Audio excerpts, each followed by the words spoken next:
Hi, I'm Guy Lawrence, and you are listening to the Guy Lawrence podcast. If you're enjoying this content and you want to find out more and join me and come further down the rabbit hole, make sure you head back to guylawrence.com.au.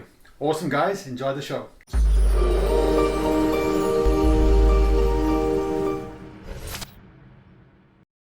Nicki, we're live. Thank you for coming on Member Spotlight.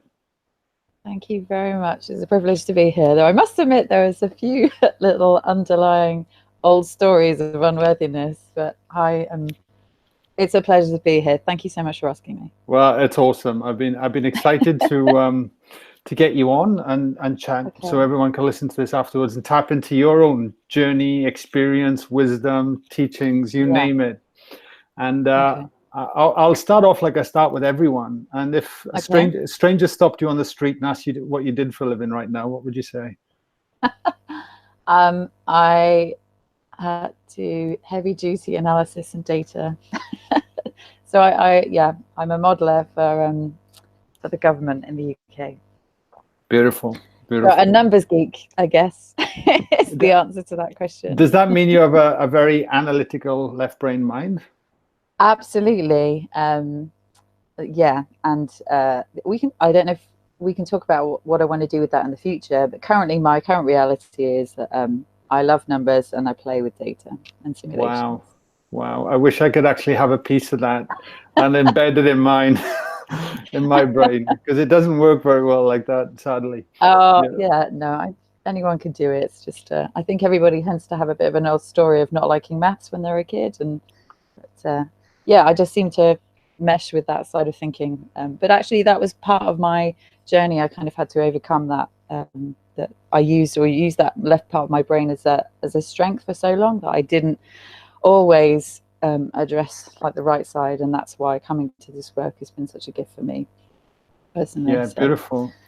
And how would you, like, for anyone listening to this, because obviously this is streaming for the members, but people will end up listening to this outside of that later down the track as well. And how would you describe the work? Okay. So the work is kind of basically tapping into all aspects of your mind and your brain and your thoughts. And you're just basically slowing yourself down, being able to catch all the negative voices in your head, I would say, and just pause and be able to notice them all. You stop, and that's just been an absolute game changer for me. It's funny, there's been so much on the journey and new and just telling myself I wasn't worthy and I didn't deserve happiness and anything like that. So and now I'm just so happy and so grateful to be here. It's a wonderful, wonderful world we live in. So that's it, really. It is a little bit of that dropped. A little bit of that dropped out halfway through then, but with the internet. But that's okay. So I'm going to ask you, what led you to start looking at this work? What was your first sort of interaction, curiosity with it? Well, so I've always been interested in personal development. I kind of started reading books on how to better myself probably since I was a teenager, and my mum used to really tease me about I should be perfect by now. So I guess I was always fascinated by human psychology, but I kept reading all these books, and it was great to read them, as you will know. But I just never seemed to be able to apply the principles for very long, and then I get really frustrated with myself. But I was always interested in psychology and human interaction. So that's how I kind of started. The seed was planted quite young. And then I did engineering at university, did that for a couple of years, joined the Royal Air Force in the military when I was in my 20s. And then I was always wanting to do, well for the world. I wanted to serve, if you know what I mean. But then, over time, I just became more and more dissatisfied that I didn't really feel any purpose in my life. And then usually what happens, I think, with everybody in sort of in their 30s and 40s is they start to get this sort of calling that there's something bigger going on. So I actually left the military because I was quite dissatisfied with with the work and the purpose of what we were doing after having a great few years. But I then started my own business. But that's when I was then suddenly spending a lot of time on my own, and I was trying to sell. I didn't really know what I was trying to do. Basically, I was just in a complete chaos loop, and I think I got into the whole internet marketing racket, and which was a journey, and it's just a process I needed to go through. But essentially, I was spending a lot of time at home on my own, and I just got stuck in all my negative thoughts. I mean, I made some money and I managed to do some things, but I think I just pretty much spent 3-4 years just banging my head against the brick wall, trying to make something work, trying to better myself, but just continuously failing. I spent lots of money on personal development courses. I did loads of the Tony Robbins stuff, which was great, but it's an amazing experience, but just nothing ever seemed to be long lasting. So I guess I got to this point where I was just so low, and I didn't tell my friends and family what was going on, because I was sort of the brave, strong one, and I was playing this game of being okay and happy all the time. And then it was actually my sister Carla that suggested, she'd been to Joe Dispenza's workshop, and she gave me access to his tools. And I just tried so many different things before. I tried a little bit of meditation, but then it was really only doing some of his processes that I noticed within 2 weeks. It was like the clouds suddenly lifted, and I suddenly realized that I'd been spending my entire time just living in a horrible negative mind loop the entire time, and that was my normal existence. I just didn't even notice my thoughts. So yeah, after 2 weeks, suddenly it was like, oh wow, I'm actually feeling better. I have more energy. I think, you know, it was just an incredible shift. So I mean, because I'd had such a positive experience with that, and the changes were lasting, that was like it. I was basically addicted to the work, in terms of, though I was not going to mess around anymore, and it seemed like a small ask to sit down for an hour every day when I felt that much better. And that was 3 years ago now, exactly next month. And yeah, and here we are. Wow. It's a journey,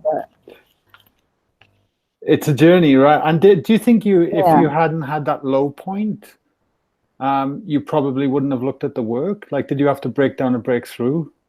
Yeah, definitely. I was aware of his work, and similar teachers a couple of years beforehand.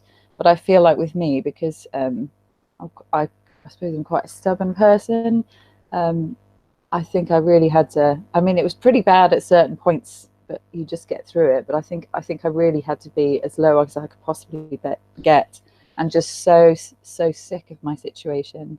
That was when I needed. I needed to get to that place to break through, basically. Yeah, okay. And had you, because I'll just reference for everyone as well, because your sister Carla Stanton's been on my podcast last year. Yeah. And so I highly encourage everyone to go and check that out. But were you seeing, because it's very difficult to tell family members or to tell anyone, you know, you really should do this work, you should look at this. And, and especially if we're, you know, because it's such an internal approach. And I know I have with all the members in Let It In, like quite often they're on their own little solo journey and they're coming together in here for the community. But there's so many people around us that we want to help and go, hey guys, check this out, you know. Yeah, absolutely. And were you seeing the changes in Carla? Is that what was leading in for you, or was it just you hadn't even noticed that because you were sort of stuck in your own pain? No, I think well, we've always we've been quite close in our adult life anyway, and I gave her a free ticket to Tony Robbins, which I didn't think she was going to go to, and then she went to that after me, and then I guess as a result of that, it was like me and her were the only ones in the family that could talk about positive psychology, whereas the rest of the family were kind of like, as soon as you start talking about it with them, I'd say Carla was a huge influence, obviously, because suddenly I had a buddy to be able to talk about this stuff with, and then we were kind of in it together basically for the long haul. And then she started to discover other things so I guess, yeah, we were teammates, and I saw some great changes in her. So yeah, that's how it all started. Okay. And yeah, I can't imagine life without it now. So Yeah, I know what you mean. So let's see, I want to keep chipping away. What yep. attracted you to joining then Let It In? Because you've been well, you've been here a while now, haven't you? yeah, I think it was the beginning of the year, I think. But it's really lovely to go to these big retreats, but there's not really, unless you really work hard, there's not really the opportunity to have so much of the local community involved afterwards. So that's sort of one of the things you miss after going to a big event like that, is you don't have anyone to sort of chat to, or sharing experiences, or you can have groups, but sometimes they fade away. So you came along just at the right time, really, basically, because as you said, it's good to have a community of other people who are doing the same things, and you're able to freely share, and also having the regular healings and sharing and masterclasses. It's good. It stops you going back into your own headspace again too much. Do you know what I mean? You keep checking in with other people who have similar sort of core beliefs and values, so it just keeps you on the right track, to be sort of reminded, you're not the only one, because obviously we all veer off the path every now and again, and then it's just good to be inspired by what other people's journeys are. So it seemed like a perfect opportunity, really, to get involved with a community that's doing all that kind of stuff. So thank you very much, by the way. Oh, look, thank you for being part. No, it's beautiful, and it keeps me accountable as well, because of course, without those check-in points, we can get caught up in our day or our stresses and go, and we have to let all that go, and when we jump in on, because you talked about the healing, which is the group intentions we do. Were you on Jim's last Thursday? I can't remember. No, I was away last weekend, so I couldn't. Yeah, because I know you're in the UK, but it's such a beautiful process to feel that. And I was only saying to someone the other day that one of the guys jumped on this and felt that energy and that experience and that disembodied feeling, and he'd never felt that before, and he'd only been meditating for a month or whatever it might be, and it's very new. And I think it's so unique to be able to have those reference points, because that's where we get hungry for more, right?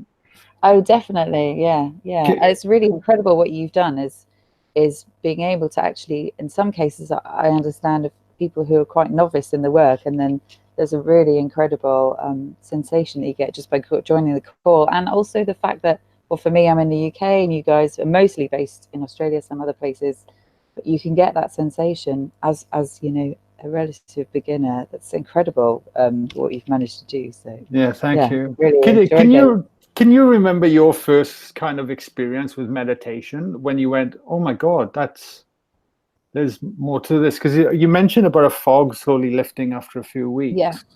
But that I think that's only like the tip of the iceberg where this work definitely can go, right?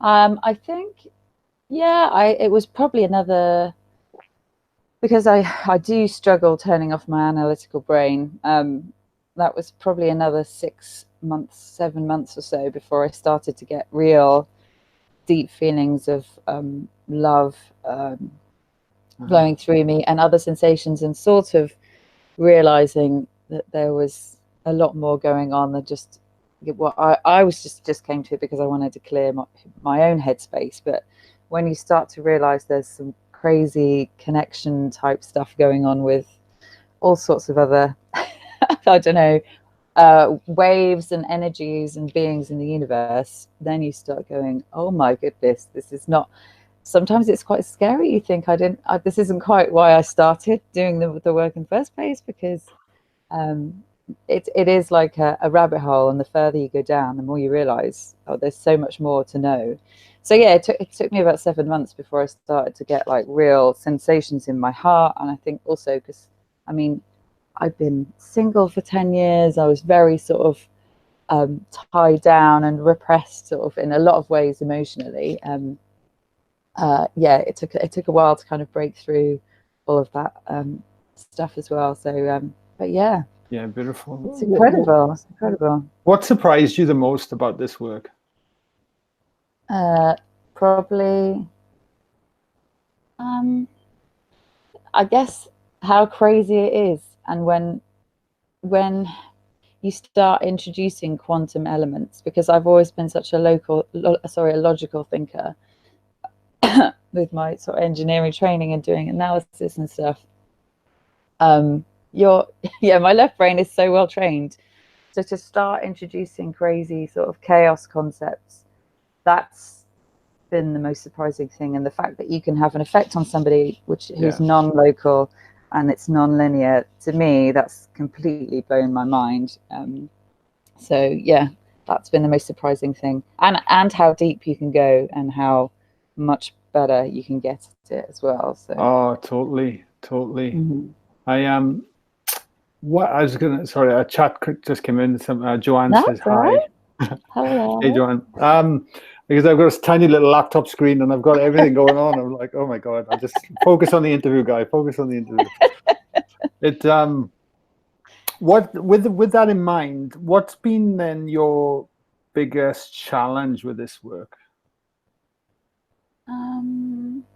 I think for me, it's an ongoing challenge of turning off my analytical brain, because I still even now, a good few years in, I mean, I can have some amazing meditations one day and then the next day I realize I'm 45 minutes in and I'm still imagining having a conversation with my boss. So you just and then once you notice that, I've got to the stage now where I used to judge myself for it and go, oh my God, yes, you should be so much better at the work than this. And now, and I think it took probably a year or two to be able to do this, you just go, oh, you've done it again, that's okay, just push that thought away. And so yeah, I've been very judgmental in the past. So it's turning off the analytical mind and then not judging myself when I make a mistake. That's been the biggest learning. And you're just learning patience, to accept that you are going to do this. It's not a straight line. There's no straight lines in nature. So why would this be any different? Totally. This is one thing I always really try and catch myself and bring myself back to. And I want to ask you this is, with your struggle, because like you said, you're a go-getter, you're internet marketing, you were doing self-development. I went through the whole journey. I was stock trading for 3.5 years, up till 3 o'clock in the morning with my eyes like, I've got to make this work. I've got to make this work. And the work, everything else was on standby. It cost me money, relationships, friendships, everything. I was just lost. And I was just getting in a bigger hole. But there was a moment where I finally let it go. And I could feel my body letting it go. And I always try and come back now to just today, 24 hours. Yes, I have visions, I have dreams, I have goals. But at the same time, there's like this part of me that wants to go, like, jump on this wild horse and just, push. But then there's another part of me now that's like, life's beautiful, the sunshine and the ocean's just around the corner. Slow it down. Like, how much have you moved from that to acceptance, to trying to allow life to happen, but with direction, if that makes sense? Actually, so I would say, definitely I was about forcing things to happen beforehand, and now, if anything, I've almost gone completely the other way, and that I'm so damn happy most of the time, I've sort of I find it quite difficult. So you set the My Movies challenge, and I've been sort of updating my movie. I quite often find actually planning ahead and goals now a challenge, because I'm so happy, and because I played that game for so long trying to get to somewhere else before I'd be happy, and now I just love to enjoy the moment. I sort of start tinkering with my mind movie and going, do you know what, I don't really even mind if this doesn't happen, I'm so happy anyway. And then actually you've lost a bit of what your old motivation. So I find it quite a challenge to put sort of flags in the sand and plan ahead, because I'm so busy just being grateful and happy for where I am now. But at the same time, I'm kind of like, I really should be trying to. Sometimes some things don't happen unless you intend for them a little bit. So I'm kind of in that kind of weird space at the moment. But who's right or wrong, right? Anyway, like if you're happy, you're happy. Like absolutely, yeah. And at the same time, I don't know whether there should be a little bit of development, I suppose, going on, or you should be pushing yourself a little bit into your uncomfort. But I don't know. I'm just taking at the moment. I'm in a new relationship with an amazing man, and I've got a new job and a promotion, and I'm just so lucky and so happy. I'm just kind of basking in the glory of the present moment at the moment, and then at some stage I'll think, oh well, maybe it would be good to work on some other goals. So there we go. That's beautiful. Yeah, we often forget to just live. I know that. You know. Yeah. If anyone is listening to this that's new to the work, that might be in a hole, struggling, they could be looking at it from, I'm struggling financially, I'm struggling in a relationship, I'm struggling with my career, oh my God. and I've said, what would you, not that you can, not so much advice, but what would you say to someone like that is just slowly embarking into this world for the first time? I think the biggest thing is, for me, certainly, was if you keep trying really, really hard to make things work, then you do end up in the loop of bashing your head against a brick wall, and it just shouldn't be that difficult. And if it is that difficult, then you just need to pause and take some deep breaths, and get out in nature and try to look for ways to catch yourself when you get into that it's not working, life's rubbish, and getting into that spiral. It's the first step is just recognizing when you get into trying too hard, and then go for a walk in nature and try and connect, or spend some time with your kids or someone you love, or go and play with some kids, or something that's just or your dog gonna take you out of your negative loop. And that's kind of what meditation and everything does for you in the first place, doesn't it? It's maybe in a more structured way, I guess, catching yourself, because it just shouldn't be that hard. And anytime anything wonderful has happened, it's been because for me, it's been because, I might have worked hard for it, but then I've not been attached to it. If I'm attached to it, it rarely ever happens. So somehow working on getting rid of the attachment. But you have to it's a big play area. You just have to experiment with it. And it does come, right? Hence why absolutely. Why we practice and sit down and do the meditations in the first place. Yeah, definitely. How often, what time, talk us through it. What time do you get up in the morning to do your is it you meditate in the morning? Yes. So for me, the morning is best. I find if I do it, I'm a morning person anyway. If I do it at night, I tend to just end up lying down and falling asleep. So although I have experimented with the evenings, and I do seem to get some more interesting, when I don't fall asleep, interesting meditation sometimes. But there's actually a group I tend to join now in the mainland Europe, who does a Zoom call at 5 a.m, which is 4 a.m. for me. So I tend to get up and meditate with them, because it's always more powerful doing it in a group. Huge, and then I'll go back to sleep for a little bit, and then wake up and then just do a very quick one, usually. Or sometimes I'll just do 1 to 2 hours just on my own. But I like to mix up the routine a little bit sometimes, just because and it's quite good to play around with your sleep and your dream cycles as well, a little bit as well, I find, because then you can have some quite crazy, profound dreams and lucid dreams and things like that. So I quite often find myself doing a 4 a.m. meditation, only because I'll wake up sometimes and then I'll actually just meditate, as opposed to going back to sleep, and it can be very powerful, So okay, I'm just trying to position this for everyone. if you don't meditate for 3 or 4 days, do you notice it? Oh my God. So I have to say, I've been in this little bubble of being completely loved up in my new relationship, and I've got my promotion at work, and that's all great. And I actually was cocky enough to think, oh, life's wonderful. You know, I actually don't need to meditate. Or it just slipped off my to-do list for actually even a couple of weeks, which is what I've never ever done. And then I started to notice that I wasn't actually as appreciative or as grateful as I should be, even though all these amazing things had happened to me.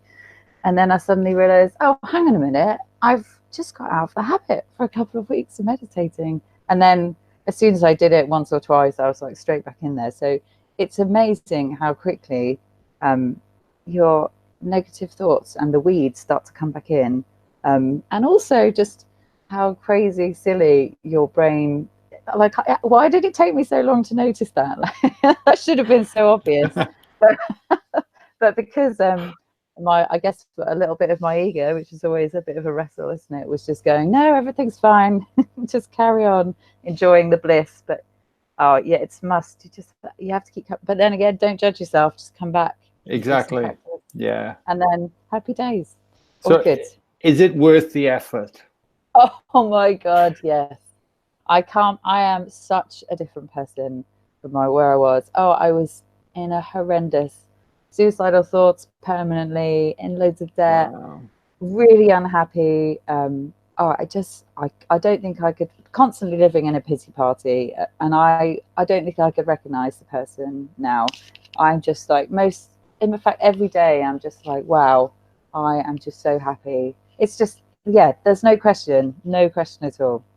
That's amazing, Nicki. That is absolutely amazing. No. How would you describe to someone, and I always like to hear different people's interpretation, like especially if it was a stranger or not heard of this, how would you describe to someone that jumping on an online Zoom call, doing a group meditation, making an effort, becomes more powerful than on your own? I guess if they're fairly new to meditation and all those sort of concepts, you'd maybe have to draw an example of the fact that when your office or wherever you work, you can produce a lot more as a team than you can as a singular entity, generally speaking. So and it's amazing how much more, I mean, there's a reason why when you go and listen to, I don't know, famous bands, there's a reason why when people sing together and they have harmonies together, it sounds much better, and there's a whole load more levels than just a solo artist. Solo artists still always have backing singers, right? We just can achieve so much more. And if, why not just experiment anyway and see if you notice a difference in the first place, because there's so many more things to learn and so many more layers to familiarize yourself with. Just take an experimental approach, I would say. Why not? Exactly. Why not? Why not? And last question for you. I love the analogy of the office. I'll use that one in the workshop. What would you say to someone that's sitting on the fence listening to this? Maybe they're debating whether to start giving this a go, whether they don't believe in it or not, or even join Let It In, or there's always that cusp where you're on the fringe. Oh wow. Well, I would say if there's doubt, then I mean you offer such reasonable rates and like a pretty much money back guarantee, don't you? So that should remove any doubt anyway. So I don't. If you're fully in doubt, then it's not for you. But if there's something about you that's thinking, could that be interesting? Then you literally, there's no barrier. You could just. There's no barrier, right? But I think it's human nature to be scared to start looking within because we're frightened about what we're going to find and what we're going to reveal. Yeah. Now, do you think that effort of getting over that fear and digging into those spots is worth it? Oh, oh yeah, absolutely it is. My God. Were you scared when you started looking at this? I've definitely been. I think initially I was in such a terrible place. I was prepared to do anything. So if I was, it was so overshadowed by the fact that I knew I had to change. But there are other things I found out since, which I have sort of thought I wish I'd taken the red pill, not the blue pill. I mean, you're in complete control. If you dip your toe in and you think, "Oh, I don't like that," then just take your toe back out. It's fine. But I think you will feel so much better about yourself for having had a little play, because you don't want to end up in a few years' time thinking, "Oh, I wonder what would have happened if maybe I had given that a go."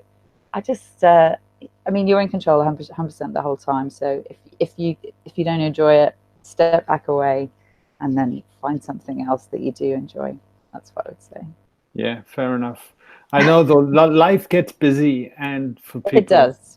But we get busy in doing the same repetitive stuff quite often. That's holding us back from evolving in the first place, or keeping us chained to that past or areas that we want to move from, right? Yeah, you know. It's easy to stay in that place, isn't it? So, yeah. But so much more satisfying to give something else a go. 100%. And last thing, is there anything you would like to add to anyone listening to this of everything that we've covered today for everyone to ponder on?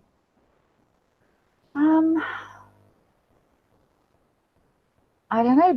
I guess I just used to take life and myself so damn seriously, and even people who meditated to me were just like had too much time on their hands and were missing life. And you know what? Everything should just be a big fun experiment, because you can't fail. And I can't believe I'm saying that now. But if you failure is just a perception anyway. So just play around, see what you like in life, and have fun with it. I think I wish I just had some more fun and been more relaxed, let things go easier when I was younger. That's my biggest takeaway. Yeah, it should be fun. It's here to be enjoyed, isn't it? Right? Totally. Well, you're certainly making up for lost time now, Nicki. This is awesome. Absolutely. Oh, it's wonderful. Thank you. I'm so grateful. Yeah, I'm so grateful for you coming on the show today. Thank you so much for sharing that with everyone. Thank you so much. Thank you. That was beautiful. Really appreciate it, Nicki. No, you're welcome. You're welcome. All the best. And I'll see you in the challenge chat and all that kind of business as well. So I'm looking forward to that, actually. That'll be great. That'll be awesome. Yeah, definitely. Thank you.